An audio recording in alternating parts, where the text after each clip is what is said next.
नमस्कार साथियों। तो आज एक बहुत ही खास टॉपिक पे बात करने वाले हैं जो हमारे जीवन से जुड़ा हुआ चीज़ है। यानी आज हम लोग जानने वाले हैं कि जल का निर्माण कैसे होता है। आप सभी को पता है कि एक इंसान को, एक जीव को, एक लिविंग बीइंग को जिंदा रहने के लिए जल का बहुत ही बड़ा महत्वपूर्ण योगदान होता है। यानी विदाउट लाइफ, बहुत सारे लोग आप नारा सुने होंगे, है ना, सेव वाटर सेव लाइफ, जीवन जल बचाइए जीवन बचाइए। जल नहीं तो हम नहीं, जल रहेगा तभी हम लोग रहेंगे। ऐसा बहुत सारे तथ्य हैं जल से संबंधित। तो जल जो है हमारे जीवन का एक अहम हिस्सा है ना। जल हमारे लिए एक न्यूट्रिएंट्स का काम करता है, एक पोषक तत्वों का काम करता है, क्योंकि इससे हमें बहुत सारे मिनरल्स की प्राप्ति होती है। तो देखो बाबू, आज इसी को समझने वाले हैं कि जल का निर्माण कैसे होता है। ऐसे तो इसका एक केमिकली कॉज होगा और एक कॉज जो होगा वो हिस्टोरिकल होगा, यानी ऐतिहासिक भी होगा। ऐसा माना जाता है कि पृथ्वी एक टाइम पे क्या था बाबू, एक आग का यानी फायर स्फेरिकल था, एक फायर का गोला, आग का गोला था और वो काफी गर्म हुआ करता था। लेकिन जब उस पे क्या गिरा, एक एस्टेरॉइड आया और पृथ्वी पर गिरा, जिसकी वजह से उस पर क्या थे, बहुत सारे वर्म्स थे, यानी माइक्रोब्स थे, कीटाणु थे, और जिनकी वजह से क्या हुआ कि पृथ्वी पर एक एटमॉस्फेयर का निर्माण हो, मतलब हमारे जो वायुमंडल है इसका निर्माण हो गया। और जैसे वायुमंडल निर्माण हुआ तो तुरंत उसके बाद क्या हो गया, बारिश हुई, और बारिश हुआ तो जल का पृथ्वी पर आगमन हो गया। और जल जैसे आया तो पृथ्वी पर सबसे पहला जीव जो बना वो बन गया मॉस। यानी जल जहां होता है बच्चों, आप देखे होंगे कि वहां पे मस लग जाता है। मस कहोगे तो ये क्या होता है, तो हिंदी में बच्चों इसको काई कहते हैं, काई। और यही जो है पृथ्वी पर का सबसे पहला जीव है। यानी पृथ्वी पर सबसे पहले कोई जीव पधारा था तो वो कौन था, काई था, ठीक है, मस था। अब समझिए बाबू, ये हमें जानना है कि जल का निर्माण केमिकली कैसे हुआ। ये ऐतिहासिक बातें हमने जान लिए कि एस्टेरॉइड और एटमॉस्फेयर बना, एटमॉस्फेयर से फिर बारिश हुई, बारिश से पृथ्वी ठंडा हो गया और पृथ्वी पर जल पूरा भर गया, है ना। अब बताइए, ये भी पृथ्वी का जो 3/4 हिस्सा होता है, यानी 75% जो कवर्ड है वो वाटर से ही है, यानी पूरा 75% हिस्सा पानी से ही भरा हुआ है। फिर भी पानी का दिक्कत है क्योंकि फ्रेश वाटर की कमी है, इसलिए।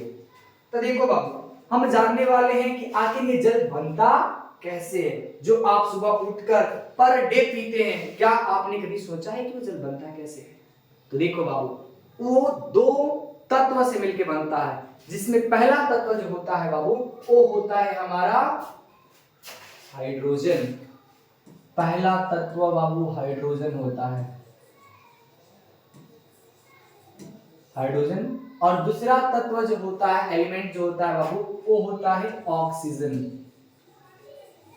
ऑक्सीजन, यानी ये 2 तत्व आपस में केमिकल रिएक्शन करके क्या बनाते हैं बच्चों, तो केमिकल रिएक्शन करके बनाते हैं जल, जिसका केमिकल रिएक्शन फार्मूला कुछ इस प्रकार से होता है। यानी ये जल जो है ये बनेगा कैसे बाबू, तो लेते हैं 2H2 प्लस O2, रिएक्शन करके बनाएगा 2H2O। यानी हम यहाँ पर हाइड्रोजन का 4 एटम लेंगे और ऑक्सीजन का 2 एटम लेंगे, और ये मिलकर जल के 2 मॉलिक्यूल्स बनाएंगे, यानी जल का 2 अणु निर्माण होता है। यहाँ पर 4 हाइड्रोजन, 2 ऑक्सीजन, ये मिलकर आपको जल के 2 अणु का निर्माण करेंगे, वाटर के 2 मॉलिक्यूल्स बनते हैं, ठीक है। ये देखिए बाबू, यहाँ पर समझने वाली बात ये है कि देखो इन दोनों का, तीनों में एक अलग अलग प्रॉपर्टी होती है। जब भी रासायनिक अभिक्रिया होती है तो इसके दौरान इनके गुण जो होता है वो बदल जाता है, यानी अभिकारक का गुण अलग होगा और प्रतिफल का गुण अलग हो जाता है। जैसे ये जो होता है हाइड्रोजन, ये होता है बाबू ज्वलनशील होता है। ज्वलनशील मतलब समझते हैं, जो जल जाता है,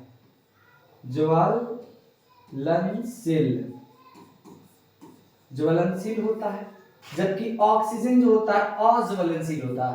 गहरी बात है बाबू, ध्यान से रखिएगा।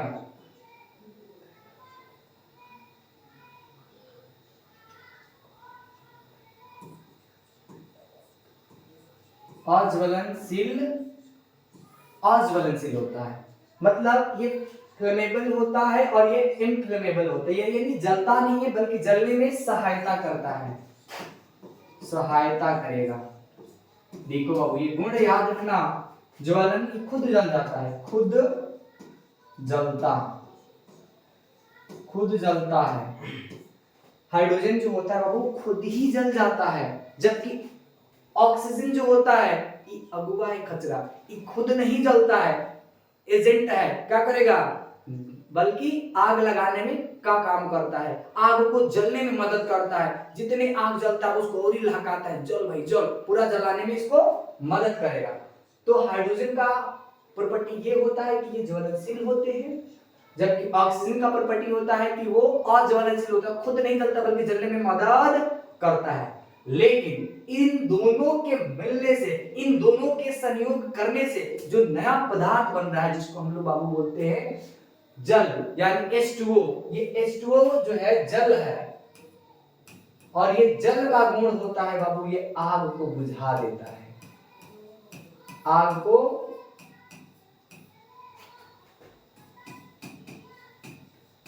बुझा देता है,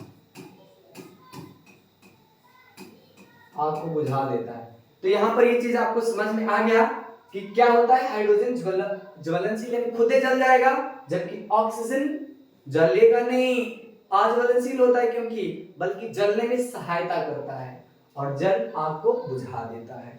इस प्रकार से हम जान गए कि जल जो होता है बनते कैसे हैं।